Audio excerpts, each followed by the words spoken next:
Hello everyone, welcome back to another video. My name is Matthew and today we are going to be doing another figure comparison, but today's going to be slightly different.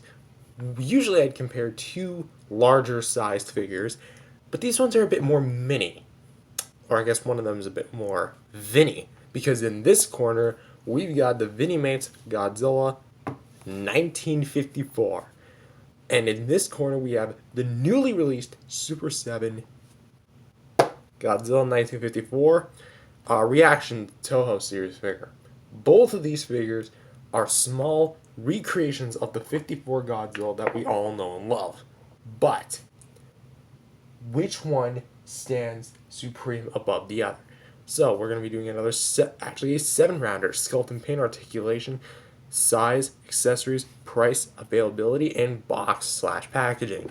So which one gets the let's just first start off with sculpt and paint, which is round one. Round one's fairly simple to go over because both of these figures don't really share much in terms of like overall sculpt and paint, but we do definitely have a winner here. First up, let's take a look at the faces. Both of them are very similar. However, in terms of movie accuracy, proportionally, yes, I give it to the Super 7.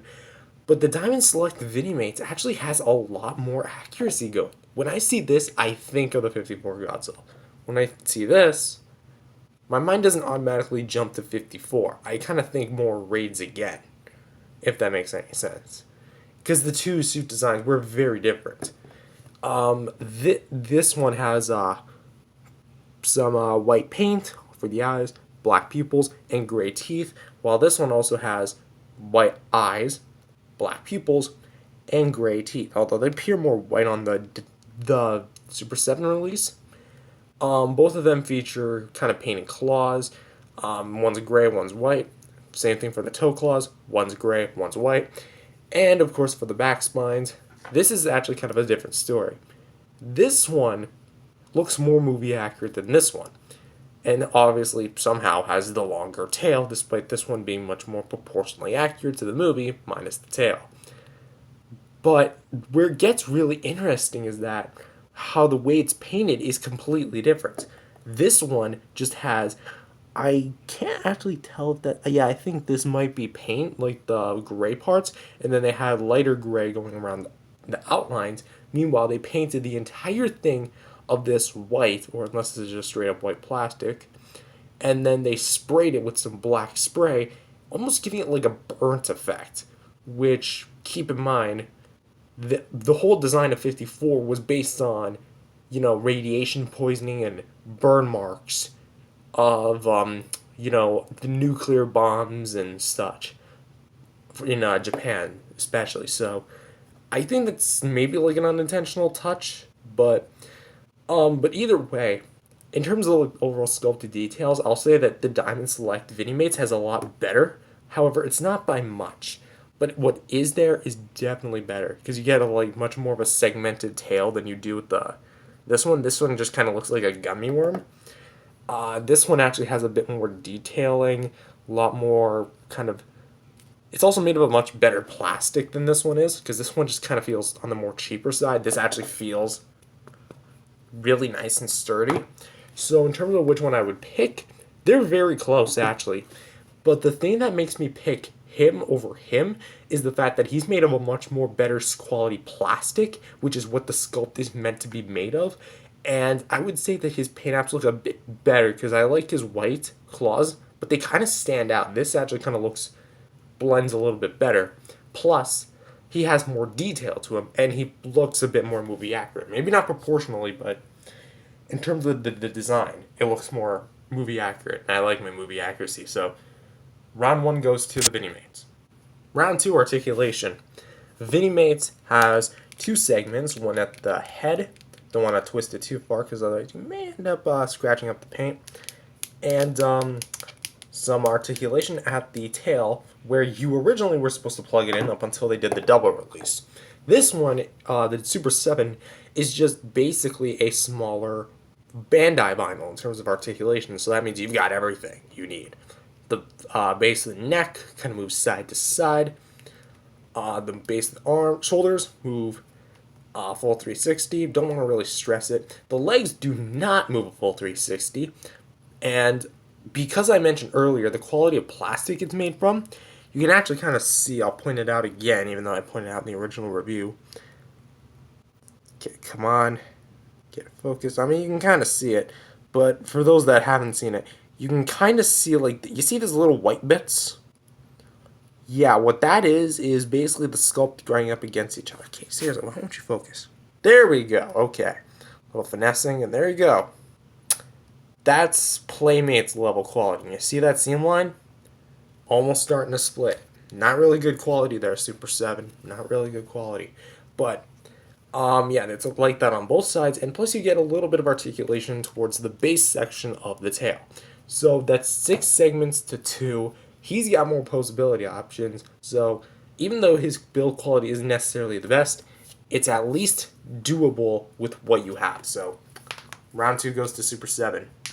Round 3, size. Both of them are the exact same size, and even though proportionally he's much more smaller than he is, I think that both can fit just as well as each other on the shelf, so yeah, that's a tie. Round 4, accessories. Neither figure came with any, although it is worth noting that he came out with an NYCC exclusive that came with the Oxygen Destroyer. However, he also got several re-releases, including a Vinimates 2000 packaged with him, plus a what was it, glow in the dark. So he kind of comes with a gimmick, plus another or another figure. But I'm comparing these two releases as it is, and assuming that you're buying like the individual releases, it's a tie for this one because neither come with anything. Round 5, price, and this one's easy: $10 versus $20. Yeah, you're half the price of him. You're winning that point. Round 6 is overall availability. I think it's kind of actually equal because I really have a hard time actually like finding a place where these things aren't readily available. Maybe like not in terms of like the major retailers, but these things are actually pretty dang common in terms of like comic shops and maybe conventions as well. You know, maybe some pop-up stores. But like basically, you can just get these things online off Amazon or something. Although I would just recommend buying them off the Diamond Select and Super7 websites, respectively. So with that being said, it's a tie point for that one. Round 7, boxes / packaging. While it is true that Super7's figure packaging is a lot more unique and debatably a lot more appealing to the eyes because of all of its like fancy colors, you got red, blue, and yellow, the primary colors kind of mixed in, plus a city backdrop, plus an art of the kaiju. I think that Diamond Select really has this one in a bag because it's actually a closed box rather than a clamshell, which means if you want to like put this guy back in, you can absolutely do that. Meanwhile, this is like it's open and can't really box it back up. So sorry there, Super7, but you ain't winning this point. And with that being said, we have come to the end of this figure comparison, so let's tally up the points. Diamond Select won the category in terms of sculpt and paint, had a tie point for size. Obviously, hold on, he won the point in terms of articulation. Both of them won the tie point in terms of accessories. And then in terms of price, Diamond Select won. In terms of overall availability, both of them won. And then in terms of overall packages, he won. So it's 6-4. Diamond Select wins. Now, would I say that this is actually the better figure? I'm gonna actually have to say yes. I know it's weird for me to say this, but it's not that, you know, this thing is terrible. This thing actually has some pretty good quality to it for what it is. I think that if they tightened up the quality with the plastic and gave it a bit more detail, this thing could have and actually cut the price in half. This thing could have easily been a slam dunk against the Diamond Select.